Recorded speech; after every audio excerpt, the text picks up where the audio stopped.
মৌলভীবাজারের জুড়ী উপজেলায় লাঠিটিলা বন বিটের আওতাধীন ৩০ একর বনভূমি উদ্ধার করেছেন বন বিভাগ। বুধবার ৮ জানুয়ারি দিনব্যাপী পরিচালিত এই অভিযানে নেতৃত্ব দেন জুড়ী রেঞ্জ কর্মকর্তা নাজমুল হোসাইন। অভিযানে স্থানীয় কয়েকজন বন জাগিরদার ভিলেজার সহায়তা করেন।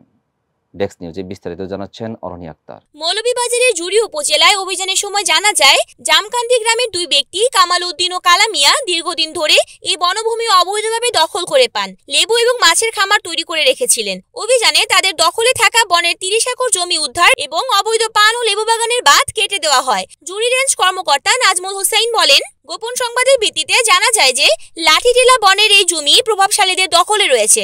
অবৈধ দখলের বিরুদ্ধে আমাদের অভিযান চলমান রয়েছে এবং জড়িতদের বিরুদ্ধে আইনানুগত ব্যবস্থা গ্রহণ করা হবে। লাঠিটিলা বন ইন্দ্র বার্মা জীব বৈচিত্র্যের একটি গুরুত্বপূর্ণ অঞ্চল, যেখানে বন্য হাতি ও মহাবিপন্ন উল্লুকের মতো বিভিন্ন ধরনের বন্যপ্রাণী আবাসস্থল রয়েছে।